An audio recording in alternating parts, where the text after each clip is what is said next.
കാനഡയിലല്ലേടി എന്തിനാ എന്നിട്ട് ഈ എച്ചിത്തരം പറയുന്നത് എന്ന് ചോദിക്കുന്ന ഫ്രണ്ട്സ് നിങ്ങൾക്കുണ്ടോ? എനിക്കുണ്ട് കേട്ടോ, കുറച്ച് പേരെങ്കിലും. അങ്ങനെ കാര്യമായിട്ട് ചോദിക്കുന്നതല്ല, വളരെ തമാശയ്ക്ക് ഫണ്ണി ആയിട്ട് ഒരു ജസ്റ്റ് ഒരു ജനറൽ കോൺവെർസേഷനിൽ വരുമ്പോൾ പറയുന്നതാണ് കേട്ടോ. എന്നാലും ഞാൻ വിചാരിച്ചു അതിനെക്കുറിച്ചൊന്ന് പറയാം. ഈ ഇപ്പം ഞാനിത് ആരെയും കുറ്റപ്പെടുത്തിയിട്ടോ അല്ലെങ്കിൽ ആരെയും നെഗറ്റീവ് ആക്കാൻ വേണ്ടിയിട്ടോ ഒന്നും പറയുന്നില്ല കേട്ടോ. ജസ്റ്റ് ഒരു ജനറൽ കാര്യം, നമ്മുടെ ഇവിടുത്തെ ജീവിതം എങ്ങനെയാണ്, അല്ലെങ്കിൽ പലർക്കും അറിയാൻ പാടാത്തൊരു കാര്യം ഉണ്ടാവും. ഇപ്പം ഈ പുറം രാജ്യങ്ങളിലൊക്കെ പോയി പഠിച്ച് അവിടെ ജോലി ചെയ്ത് വീടൊക്കെ മേടിച്ച് സെറ്റിലായി കുറേ ആൾക്കാരെ നമുക്കറിയാം അല്ലേ. അപ്പം നമ്മുടെ ഫ്രണ്ട്സിനകത്ത് അല്ലെങ്കിൽ നമ്മുടെ അറിയുന്ന ആൾക്കാരിൽ അങ്ങനെ കുറച്ച് ആൾക്കാരൊക്കെ വെൽ സെറ്റിൽഡ് ആയിട്ട് പുറം രാജ്യങ്ങളിൽ താമസിക്കുമ്പോൾ നമ്മുടെ നാട്ടിൽ നിൽക്കുന്ന ആൾക്കാർ എന്താ ചിന്തിക്കണമെന്ന് അറിയും. അവർ ചിന്തിക്കുന്നത് പുറത്ത് പോയി കഴിഞ്ഞാൽ ഇഷ്ടം പോലെ പൈസ ഉണ്ടാക്കും, അവർക്കൊന്നും ഒരു പ്രശ്നമില്ല, അവർക്കൊന്നും പൈസയ്ക്ക് പ്രശ്നമില്ല, അവർക്കൊന്നും ഒരു ഹെൽത്ത് ഇഷ്യൂസ് ഇല്ല, അവർക്കൊന്നും ഒരു പ്രശ്നമില്ല. അതായത് ഫുൾ ഹാപ്പിയാണ്, 100% ഹാപ്പിയാണ്, 100% ഫിനാൻഷ്യലി സ്റ്റേബിളാണ്, 100% ഹെൽത്ത് വൈസ് ഓക്കെയാണ്, എല്ലാം ടിപ്പ് ടോപ്പ്, ഒരു പ്രശ്നമില്ല എന്നാണ് ചിന്തിക്കുന്നത്. പക്ഷെ അതൊരു തെറ്റിദ്ധാരണയല്ലേ? ഇപ്പം എനിക്ക് അറിയുന്ന പല ആൾക്കാരും അല്ലെങ്കിൽ നിങ്ങൾക്ക് അറിയുന്നവരാണെങ്കിലും ചിന്തിക്കുന്ന ആൾക്കാരൊക്കെ സെയിം തന്നെയാണ് അല്ലേ. പക്ഷെ അങ്ങനെയാണോ? ഇവിടുത്തെ റിയാലിറ്റി അതാണോ എന്നാണ് ഞാനിന്ന് ഇവിടെ ചെക്ക് ചെയ്യാൻ പോകുന്നത്. നമ്മുടെ ഒരു റിയാലിറ്റി ചെക്ക് നമുക്ക് നടത്തിയാലോ? ഇപ്പം ഞാൻ കാനഡയിൽ വന്നിട്ട് ഏകദേശം ഒരു 5 years ആവുന്നു. 2020 ഫെബ്രുവരിയിലാണ് ഞാൻ വരുന്നത്. അപ്പോൾ വന്ന സമയത്ത് ഞാൻ വരുന്നത് സ്റ്റുഡൻ്റ് ആയിട്ടല്ല, ഞാൻ വന്നത് ഇവിടെ ഡിപ്പെൻഡൻറ്റ് സ്പൗസ് ആയിട്ടാണ് വന്നിരുന്നത്. കാരണം സ്റ്റുഡൻറ്റ് ഓൾറെഡി ഹയർ സ്റ്റഡീസ് എല്ലാം എൻ്റെ ജർമ്മനിയിൽ തീർന്നിട്ടുണ്ടായിരുന്നു. അപ്പോൾ അവിടെ നിന്ന് മാരേജ് കഴിഞ്ഞപ്പോൾ ഇങ്ങോട്ടേക്ക് ഹസ്ബൻഡിൻ്റെ ഡിപ്പെൻഡൻറ്റ് PR ആയിട്ടാണ് ഞാൻ വരുന്നത്, സ്പൗസ് ആയിട്ടാണ് വരുന്നത്. വന്നു കഴിഞ്ഞപ്പോൾ 2020 ആ കോവിഡിൻ്റെ സമയം, ഭയങ്കര കോവിഡ് നമുക്ക് അങ്ങ് കയറി നിൽക്കുന്ന സമയമായിരുന്നു. അപ്പോൾ നിന്ന സമയത്ത് എന്താ പ്രശ്നം എന്ന് വെച്ച് കഴിഞ്ഞാൽ ആ സമയത്ത് ഞാൻ ജോലിക്ക് നോക്കുന്നുണ്ടായിരുന്നു. അപ്പോൾ ജോലിക്ക് നോക്കി കഴിഞ്ഞപ്പോൾ എല്ലാം ഫ്രീസ് ചെയ്തിരിക്കുന്ന സമയമാണ്. നമ്മുടെ ഹയറിംഗ് പ്രോസസ് ഇല്ല, കമ്പനീസൊക്കെ കുറേയൊക്കെ അടച്ചിട്ടിരിക്കുന്നത്, പിന്നെ കുറേയൊക്കെ റിമോട്ട്ലി വർക്ക് ചെയ്യുന്ന സ്ഥലങ്ങളുണ്ട്, അങ്ങനെയൊക്കെ. അപ്പം ഞാൻ ആദ്യം വിചാരിച്ചു ഓക്കെ റിമോട്ട് വർക്കിംഗ് ആകുമ്പോൾ ചിലപ്പോൾ മേ ബി നമുക്ക് കൂടുതൽ ഓപ്ഷൻസ് ഉണ്ട്, നമുക്ക് റിമോട്ട്ലി നമുക്ക് റീലൊക്കേറ്റ് ചെയ്യേണ്ടി വരില്ല, നമുക്ക് വർക്ക് ഫ്രം ഹോം ഓപ്ഷൻസ് ഒക്കെ കിട്ടുമായിരിക്കും. പക്ഷേ അതല്ലായിരുന്നു അന്നത്തെ കേസ് എന്ന് പറയുന്നത്. 2020 വന്ന സമയത്ത് നമ്മുടെ കേസ് എന്ന് പറയുന്നത് ജോലി എന്ന് പറയുന്ന സാധനമേ ഉണ്ടായിരുന്നില്ല. ഓൾറെഡി ഇപ്പോൾ എൻ്റെ ഹസ്ബൻഡൊക്കെ ഞാൻ വന്ന സമയത്തോട് ജോലി ചെയ്യുന്നുണ്ടായിരുന്നു, പക്ഷെ അവരൊക്കെ ഒരുപാട് പേരെ ലേ ഓഫ് ആയി. ആ ലേ ഓഫ് കൊണ്ട് ആകെ കിട്ടിയ ഒരു ഗുണം എന്ന് പറയുന്നത് ഞങ്ങൾക്ക് ഒരുപാട് നല്ല ഫ്രണ്ട്സിനെ കിട്ടി കേട്ടോ. ആ ഫ്രണ്ട്സിൻ്റെ ഒരു ഗ്യാങ് എന്ന് പറയുന്നത് ഇപ്പോഴും നല്ലൊരു സ്ട്രോങ് ആണ്. നമ്മളെല്ലാം പരിപാടികൾ കൂടും, എല്ലാവരും നല്ല എന്താ പറയുന്നത് ഒരു നല്ലൊരു വൈബാണ്. അപ്പോൾ ആകെ എനിക്കൊന്നും ആ ലേ ഓഫ് കൊണ്ട് നമുക്ക് കിട്ടിയൊരു ഗുണം എന്ന് പറയുന്നത് കുറച്ച് നല്ല ഫ്രണ്ട്സിനെ കിട്ടി. പക്ഷെ അതല്ലാതെ നമ്മുടെ ലൈഫ് എങ്ങനെയായിരുന്നു? 2020 ഞാൻ വന്ന് ഞാൻ ഇങ്ങോട്ടേക്ക് ഈ ഒരു 5 yearsനെയാണ് ഞാൻ ഒന്ന് റിവ്യൂ ചെയ്യാൻ പോകുന്നത്. അതായത് നമ്മൾ ഇവിടെ വന്നു കഴിയുമ്പോൾ 2020 ഞാൻ വന്ന സമയത്തെന്ന് വെച്ചാൽ ഞാൻ ഹസ്ബൻഡ് മാത്രമായിരുന്നു. അപ്പോൾ നമുക്ക് ഒരാളുടെ ജോലി ഉണ്ടെങ്കിലും മേ ബി കഷ്ടിച്ച് മുഷ്ടിച്ചൊക്കെ നമുക്ക് ഒന്ന് മുന്നോട്ട് പോകാം. കാരണം എന്താണെന്ന് വെച്ച് കഴിഞ്ഞാൽ നമ്മൾ താമസിച്ചിരുന്ന വീടെന്ന് പറയുന്നത് അന്ന് ഞങ്ങൾ ക്യാൻമോർ എന്ന് പറയുന്ന ഒരു സ്ഥലത്തായിരുന്നു. അപ്പോൾ അവിടെ നമ്മുടെ ഒരു വീടിൻ്റെ ഒരു എന്താ പറയുന്ന ഒരു 1 room ആവട്ടെ, നമ്മൾ താമസിച്ചിരുന്ന 2 BHK ആയിരുന്നു. അപ്പോൾ അതിൻ്റെ റെൻ്റ് എന്ന് പറയുന്നത് എൻ്റെ ഓർമ്മ ശരിയാണെങ്കിൽ അന്നത്തെ 1800 ആയിരുന്നു ഓൾമോസ്റ്റ് റെൻ്റ് എന്ന് പറയുന്നത് ഞങ്ങൾ ആദ്യം താമസിച്ച വീടിൻ്റെ. അപ്പോൾ ഈ റെൻറ്റ് കൂടാതെ നമ്മൾ വൈഫൈക്ക് സെപ്പറേറ്റ് പേ ചെയ്യുന്നുണ്ട്, നമുക്ക് കാറിന് ഇൻഷുറൻസ് വേറെ പോകുന്നുണ്ട്, കാറിന് ഗ്യാസ് അടിക്കണം. ഇതെല്ലാം കൂടെ നമ്മുടെ മന്ത്ലി ഒരു എക്സ്പെൻസ് എന്ന് പറയുന്നത് മേ ബി എത്ര വരും? കാറിന് മേ ബി ഒരു 1000 വരുമായിരിക്കും. അപ്പോൾ 1800 2800. പിന്നെ നമ്മുടെ വൈഫൈ ഏകദേശം എനിക്ക് തോന്നുന്നു ഒരു 85-90 ഏകദേശം $100 ആയിരുന്നു. അപ്പോൾ 2100 സോറി 2800 100 2900 3000 കൂട്ട്. ഈ 3000 കഴിഞ്ഞിട്ട് പിന്നെ നമുക്ക് നമ്മുടെ ഫുഡ് എക്സ്പെൻസസ്, ഒരുപാട് ഷോപ്പിംഗ് പരിപാടികളൊന്നും ഉണ്ടായിരുന്നില്ല. എനിക്കൊന്നും എല്ലാ കാലത്തും വല്ലപ്പോഴൊക്കെ ഒന്നും ഫുഡ് പുറത്തുനിന്ന് കഴിച്ചാലേ ഉള്ളൂ, അല്ലാണ്ട് വേറെ എക്സ്പെൻസസ് ഒന്നും ഉണ്ടായിരുന്നില്ല. ഇതെല്ലാം കൂടെ മേ ബി ഒരു മന്ത്ലി എത്ര വന്നിരിക്കാം? ഒരു 500 വന്നിരിക്കും. ഞാൻ അന്നത്തെ കാര്യമായിട്ടോ പറഞ്ഞത്, 2020 500 വന്നിരിക്കാം. എല്ലാം കൂടെ 2900 3000 കൂടെ 3500 വന്നു. ഇതൊന്നും വേറെ എക്സ്ട്രാ അഡീഷണൽ നമുക്കൊരു എന്താ പറയുന്നത് ഹെൽത്ത് ഇഷ്യൂസ് ഇല്ല, വേറെ ബുദ്ധിമുട്ടുകളൊന്നുമില്ല. നമ്മൾ സാധാരണ പോലെ വളരെ ലോ ബഡ്ജറ്റ് നമ്മളൊരു ലൈഫാണ് കൊണ്ടുപോകുന്നത്. നമുക്ക് 3500 മന്ത്ലി വരുന്നത്. അന്ന് ഞാൻ വന്ന സമയത്ത് അപ്പോൾ എനിക്ക് ജോലിയില്ല, എനിക്ക് എൻ്റെ ടാക്സ് ID കിട്ടണം, അതായത് സിൻ നമ്പർ അല്ലെങ്കിൽ പിന്നെ എന്തൊക്കെയായിരുന്നു അങ്ങനെ എന്തൊക്കെയോ ബാങ്ക് അക്കൗണ്ട് ഓപ്പൺ ചെയ്യണം. അപ്പം അങ്ങനത്തെ കാര്യങ്ങളൊക്കെ ചെയ്താൽ മാത്രമേ എനിക്ക് ജോലിക്ക് സ്റ്റാർട്ട് ചെയ്യാൻ പറ്റുള്ളൂ. അപ്പോൾ 2020 ഞാനന്ന് വന്ന സമയത്ത് എൻ്റെ ഹസ്ബൻഡിന് ഏകദേശം ഒരു $15 പെർ ഹവർലി എനിക്ക് കിട്ടുന്നതെന്നാണ് എൻ്റെ ഒരു ഓർമ്മ, എനിക്ക് ഉറപ്പില്ല. പെർ അവർ $15 ആയിരുന്നു ഏകദേശം. അപ്പോൾ $15 വെച്ചിട്ട് നമുക്ക് ഞാൻ കാൽക്കുലേറ്റ് ചെയ്യാം. എനിക്ക് മനക്കണക്ക് വലിയ ബുദ്ധിമുട്ടാണ്. അപ്പോൾ നമ്മൾ സാധാരണ വർക്ക് ചെയ്യുന്നത് 7.5 hours ആണ് ഒരു ദിവസം. സോ 15 × 7.5 ഞാൻ കാൽക്കുലേറ്റ് ചെയ്തു. നമുക്ക് ഒരു ദിവസം കിട്ടുന്നത് $112.5 ആണ്. ഇതെന്ന് പറയുന്നത് നമുക്ക് 5 days വർക്ക് ചെയ്യുന്നത്. സോ 5 days വരുമ്പോൾ $562 ആണ് നമുക്ക് ഒരാഴ്ച കിട്ടുന്നത്. ഇതിപ്പോൾ ഒരാഴ്ച.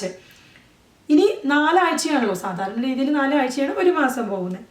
4 എന്ന് പറയുന്നത് $2250 ആണ്. അപ്പം ഞാൻ നേരത്തെ പറഞ്ഞ കണക്കെന്ന് പറയുന്നത് $3500. ഓക്കെ, അതിനകത്ത് കുറച്ചൊരു ഞാൻ 100 അവിടെ ഇവിടെയും കൂട്ടിയിരുന്നു. എന്നാലും $3000 മിനിമം വരുന്നുണ്ട്. അപ്പോൾ ഞാൻ പറഞ്ഞു വന്നത് എന്താണെന്ന് വെച്ച് കഴിഞ്ഞാൽ നമുക്ക് 2 പേര് ജീവിക്കുന്ന സമയത്ത് ഒരാളുടെ വരുമാനം കൊണ്ട് ഇവിടെ ഒരിക്കലും മുന്നോട്ട് പോകാൻ പറ്റില്ല. അതായത് $2250 ആണ് മന്ത്ലി മേ ബി എൻ്റെ ഹസ്ബൻഡിന് അന്ന് കിട്ടിയിരുന്നത്. ഞാൻ കറക്റ്റ് ഓർക്കുന്നില്ല. ഞാൻ ഏകദേശം ഒരു അവർലി വേജ് വെച്ചിട്ടാണ് ഞാൻ കാൽക്കുലേറ്റ് ചെയ്യുന്നത്.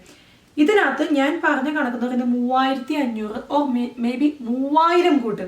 ഞാൻ 3000 കൂട്ടുന്നുള്ളൂ.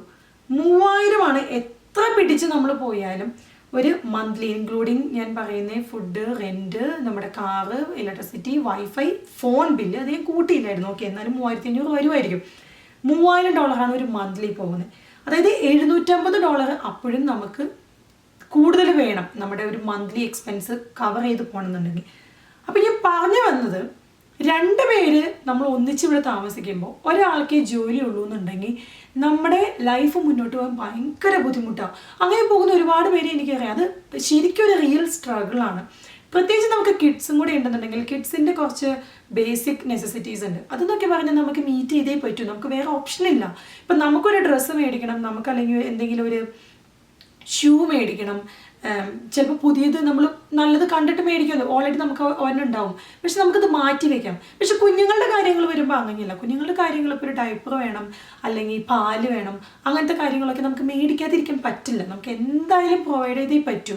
സോ ഞാൻ പറഞ്ഞു വരുന്ന കാര്യം എന്താണെന്ന് വെച്ച് കഴിഞ്ഞാൽ 2 പേരും ജോലിക്ക് പോയാൽ പോലും നമ്മുടെ എക്സ്പെൻസ് എന്ന് പറയുന്നത് മീറ്റ് ചെയ്യാൻ നല്ല ബുദ്ധിമുട്ടാണ്. ഇപ്പോൾ ഞാൻ പറഞ്ഞു 2250 അല്ലേ ഞാൻ ഏകദേശം കണക്കാക്കി. ഈ 2250 ആണ് ഒരാൾക്ക് കിട്ടിയിരുന്നത്. സെയിം 5 ദിവസം അതേ വേജിനകത്ത് ഞാനും പോവുകയാണെന്നുണ്ടെങ്കിൽ എൻ്റെ സാലറി എന്ന് പറയുന്നത് സെയിം തന്നെ. ഞങ്ങൾക്ക് 2 ആൾക്കും കൂടെ $4500 കിട്ടും. $3500 ആണ് ഞാൻ ഏകദേശം ചിലവ് പറഞ്ഞത്. അത് നമ്മുടെ ഒരാൾ വർക്ക് ചെയ്തിട്ട് ഇരുന്നപ്പോൾ നമ്മൾ പോകുന്ന ഗ്യാസ് അല്ലെങ്കിൽ അതിൻ്റെ ഇൻഷുറൻസ് കാര്യങ്ങൾ. നമ്മൾ 2 പേര് ജോലി ചെയ്യുമ്പോൾ 2 പേർക്കും വണ്ടി വേണ്ട ആവശ്യമുണ്ട്. ചെറിയ കുഞ്ഞു ടൗൺസിലൊക്കെ ആണെന്നുണ്ടെങ്കിൽ അത്ര കുഴപ്പമില്ല. പക്ഷെ നമ്മൾ സിറ്റിയിലൊക്കെ താമസിക്കുന്ന സമയത്ത് 2 പേരും പല സമയത്തൊക്കെ പ്രത്യേകിച്ച് കുട്ടികളോട് ഉള്ളുമ്പോൾ എല്ലാവരും ഒരേ സമയത്തായിരിക്കില്ല ജോലിക്ക് പോകുന്നത്. അപ്പോൾ നമ്മൾക്ക് 2 കാർ എന്തായാലും വേണ്ട. അപ്പോൾ ഇതിനകത്ത് വീണ്ടും ഒരു 1000-1500 എന്ന് പറയുന്നത് മെയിൻ്റനൻസ്, സർവീസ് അല്ലെങ്കിൽ അതിൻ്റെ ഗ്യാസ് അടിക്കൽ എല്ലാം കൂടെ വരും. അപ്പോൾ ഈ 4500 വീണ്ടും 1000 എന്ന് പറയുന്നത് 1000 ആണ് സെപ്പറേറ്റ് വന്നത്. ആ 1000 എന്ന് പറയുന്നത് നമുക്ക് വീണ്ടും നമ്മുടെ കയ്യിൽ നിന്ന് പോവാം. അപ്പോൾ നമ്മുടെ കയ്യിൽ എന്തുണ്ട്? $0 ആണ് നമ്മുടെ ബാലൻസ് എന്ന് പറയുന്നത്. ഇത് ഞാൻ പറഞ്ഞത് ജസ്റ്റ് 2 പേര് വർക്കിംഗ്, 2 കാറുണ്ട്, നമുക്ക് കുട്ടികളില്ല എന്നുള്ളൊരു കേസിലാണ്. നമ്മുടെ ഒരു ഡെയിലി ലൈഫ് ഇവിടെ എന്ന് പറയുന്നത് ലിവിങ് എക്സ്പെൻസ് വേഴ്സ് നമ്മുടെ ഒരു ഇൻകം കണക്കാക്കുമ്പോൾ എല്ലാവരും, ഇത് ഞങ്ങളുടെ കേസ് മാത്രമല്ല ഞാൻ പറയുന്നത്, ഇവിടെ ജീവിക്കുന്ന ഒരു 80% 90% ആൾക്കാരുടെയും അവസ്ഥ എന്ന് പറയുന്നത് സെയിം തന്നെയാണ്. അവരുടെ വരവ് ചെലവ് കണക്കുകൾ നോക്കുമ്പോൾ ഇൻകം വേഴ്സ് എത്ര എക്സ്പെൻസ് എന്ന് പറയുന്നത് അവരുടെ സേവിങ്സ് വളരെ കുറവാണ്. അപ്പോൾ ഇത് എനിക്ക് തോന്നുന്നു കുറേ ആൾക്കാർക്ക് അറിയില്ല. കാരണം ഞാൻ ചില വീഡിയോസിൻ്റെയൊക്കെ താഴെ ഞാൻ കണ്ടിട്ടുണ്ട്, ദുബായിലും അങ്ങനെയൊക്കെ ഒരുപാട് വെൽ സെറ്റിൽഡ് ആയിട്ടുള്ള ജോലിയിൽ വർക്ക് ചെയ്യുന്ന ആൾക്കാരായിരിക്കാം, പക്ഷേ അവർ പുറത്തേക്ക് ട്രൈ ചെയ്യുന്നത്. എനിക്ക് പറയാനുള്ളൊരു കാര്യം എന്ന് പറയുന്നത്, ഇതിൻ്റെ ശരിക്കും റിയാലിറ്റി എന്താണെന്ന് അറിയാതെ ആയിരിക്കാം പല ആൾക്കാരും ഇത് ചെക്ക് ചെയ്യുന്നത്. ഒരു സമയത്ത് ഇതൊരു എന്താ പറയുന്ന ഒരു ഫാഷനായിരുന്നു. എൻ്റെ മക്കളെ പുറത്തേക്ക് വിട്ട് പഠിപ്പിച്ചു കഴിഞ്ഞാൽ എനിക്കൊരു വെയിറ്റ്, സൊസൈറ്റിയിൽ ഒരു പൊങ്ങച്ചം.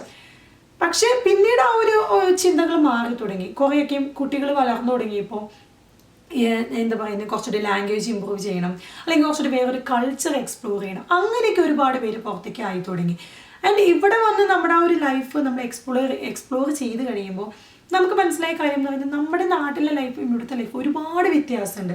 സോഷ്യൽ ലൈഫ് ആവട്ടെ, അല്ലെങ്കിൽ നമ്മുടെ ഒരു പേഴ്സണൽ ഒരു ലൈഫ് എക്സ്പീരിയൻസസ് ആവട്ടെ, എല്ലാം ഡിഫറെൻ്റ് ആണ്. ഇപ്പം നമുക്ക് നാട്ടിൽ നമ്മുടെ പാരൻസിനോട് ഒന്ന് തുണി കഴുകിയിട്, അല്ലെങ്കിൽ ഒന്ന് കുക്ക് ചെയ്ത് വെച്ച് ഞാൻ വരുമ്പോൾ കഴിച്ചു എന്ന് പറഞ്ഞ ആളുണ്ട്. നമുക്കിവിടെ ഞാൻ ഇവിടെ വരുന്ന സ്റ്റുഡൻസിനെ ഭയങ്കരമായിട്ട് റെസ്പെക്റ്റ് ചെയ്യുന്നു. കാരണം ഞാനും സ്റ്റുഡൻ്റായിട്ട് വന്നതാണ്. കാനഡയ്ക്കല്ലായിരുന്നു, ജർമ്മനിക്കായിരുന്നു. പക്ഷെ നമ്മൾ അവിടെ ചെന്ന് നമ്മൾ പോകുന്ന ആ ഒരു സ്ട്രഗിൾ എന്ന് പറയുന്നത് അത് എനിക്ക് തോന്നുന്നു നാട്ടിൽ എത്ര പേർക്ക് അതിൻ്റെ ആ ഒരു ഡെപ്ത് മനസ്സിലാക്കാൻ പറ്റുമെന്ന് അറിയില്ല. പക്ഷെ ഇവിടെ വന്ന് ജോലിക്ക് പോവുക, പാർട്ട് ടൈം കഴിഞ്ഞ് വരിക, തിരിച്ച് വന്ന് നമുക്ക് കഴിക്കണമെങ്കിൽ എന്തെങ്കിലും കുക്ക് ചെയ്യണം, പുറത്തുനിന്ന് മേടിച്ച് കഴിക്കാം. ഓഫ് കോഴ്സ് എത്ര പേര് ചെയ്യുന്നുണ്ടാവും. കാരണം നമ്മൾ ഇങ്ങോട്ടേക്ക് വരുമ്പോൾ ഓൾറെഡി നമ്മൾക്ക് ഒരു എമൗണ്ട് നമ്മൾ റേസ് ചെയ്തിട്ടാണ് വരുന്നത്. ലോൺ ആയിക്കോട്ടെ, ആരെങ്കിലും തന്നതായിക്കോട്ടെ, എന്തായാലും വെറുതെ കിട്ടിയതായിരിക്കില്ല. ഇനി നമ്മുടെ സേവിങ്സ് ആയിക്കോട്ടെ, എന്നാലും നമ്മൾ ഉണ്ടാക്കിയ സാധനം തന്നെയാണല്ലോ. അപ്പോൾ ഓൾറെഡി നമ്മളിവിടെ വന്നു കഴിയുമ്പോൾ നമ്മൾ ചിന്തിക്കുന്ന ഒരുമാതിരിപ്പെട്ട എല്ലാ സ്റ്റുഡൻസും ചിന്തിക്കുന്ന ആദ്യത്തെ കാര്യം എന്ന് പറയുന്നത് ഇനി പാരൻസിനെ ബുദ്ധിമുട്ടിപ്പിക്കരുത്. നമ്മൾ പാർട്ട് ടൈം ചെയ്ത് നമുക്ക് കിട്ടുന്ന പൈസ കൊണ്ട് നമ്മുടെ ഇവിടുത്തെ എക്സ്പെൻസ് കഴിഞ്ഞു പോകണം. ഇതായിരിക്കും ഒരുമാതിരിപ്പെട്ട എല്ലാവരും ചിന്തിക്കുന്നത്. സോ ആ ഒരു ചിന്ത കൊണ്ട് തന്നെ നമ്മുടെ ഇവിടുത്തെ ബുദ്ധിമുട്ടുകളോ അല്ലെങ്കിൽ നമ്മുടെ ഇവിടുത്തെ ഫിനാൻഷ്യൽ പ്രോബ്ലംസോ ഒരു പരിധി വരെ നമ്മൾ വീട്ടിൽ നിന്ന് മറച്ചു വയ്ക്കും. അപ്പോൾ അങ്ങനെയുള്ള ഒരു സാഹചര്യത്തിൽ കൂടെ കടന്നുപോയി പിന്നീട് അതൊരു ജോലി കിട്ടി നല്ലൊരു ലെവലിലേക്ക് എത്താൻ നമുക്ക് കുറച്ച് സമയം എടുക്കും. ഈ സമയം എന്ന് പറയുന്നത് 1 വർഷമോ 2 വർഷമോ അല്ല, എനിക്ക് തോന്നുന്നു മിനിമം 5-10 വർഷം എടുക്കും. ഒരു വീട് മേടിച്ച് അതിൻ്റെ സ്വന്തമായിട്ട് അതിൻ്റെ മോർഗേജ് അടച്ചു തീർത്ത് നമുക്ക് ലോണൊന്നും ഇല്ലാതെ ഫ്രീ ആയിട്ട് ഇവിടെ ഒരു ബാധ്യതകളും ഇല്ലാതെ നടക്കുന്ന എനിക്ക് തോന്നുന്നു ആരെയും എനിക്കറിയില്ല. സത്യം, എനിക്കറിയില്ല. എനിക്ക് ഒരുപാട് മലയാളീസിനെ എനിക്ക് പരിചയമുണ്ട്. കാരണം നമ്മൾ പള്ളിയിൽ പോയിട്ടാണെങ്കിലും അവിടെ ഇവിടെയൊക്കെ കണ്ട് ഒരുപാട് പേരെ അറിയുന്നുണ്ട്, ഒരുപാട് ഫ്രണ്ട്സിനെ അറിയുന്നു. പക്ഷെ ഈ പറഞ്ഞവരിൽ ആർക്കും ഈ മോർഗേജും അടച്ചു തീർത്ത് ഒരു ബാധ്യതകളും ഇല്ലാതെ നാട്ടിൽ കടമില്ല, ഇവിടെ കടമില്ല എന്ന് പറഞ്ഞ് ഞാനിപ്പോൾ ഫ്രീ ആണ് എന്ന് പറയുന്ന ആരെയും എനിക്കറിയില്ല. എനിക്കറിയുന്ന എല്ലാവർക്കും മോർഗേജ് അടയ്ക്കാനുണ്ട്, ലോണുണ്ട്, പരിപാടികളുണ്ട്. സോ അതാണ് എനിക്ക് പറയാനുള്ളത്. നിങ്ങൾ നാട്ടിലിരുന്ന് ചിന്തിക്കുന്ന സമയത്ത് അവരവിടെ വെൽ സെറ്റിൽഡ് ആണ്, അവർക്ക് എന്താ പ്രശ്നം, കാനഡയിലല്ലേ, സുഖ ജീവിതമല്ലേ എന്ന് ചിന്തിക്കരുത്. ഞങ്ങളും ഇവിടെ സ്ട്രഗിൾ ചെയ്തിട്ടാണ് പോകുന്നത്. ഓരോ ദിവസവും നമ്മൾ മുന്നോട്ട് പോകാൻ കൊണ്ടുപോകുന്ന ബുദ്ധിമുട്ടെന്ന് പറയുന്നത് അത് ഭയങ്കര ഒരു ബുദ്ധിമുട്ടാണ്. അത് എത്ര പേർക്ക് മനസ്സിലാവാൻ പറ്റുന്ന ഞാൻ ഇനിയിപ്പോൾ പറഞ്ഞത് കൊണ്ട് നിങ്ങളത് മനസ്സിലാക്കണം, നിങ്ങളത് ഉൾക്കൊള്ളണം എന്നല്ല ഞാൻ ഉദ്ദേശിച്ചത്. ജസ്റ്റ് എൻ്റെ ഒരു തോട്ട് ഞാൻ പറഞ്ഞതേ ഉള്ളൂ. എത്ര പേർക്ക് അത് മനസ്സിലായെന്ന് എനിക്ക് അറിയില്ല.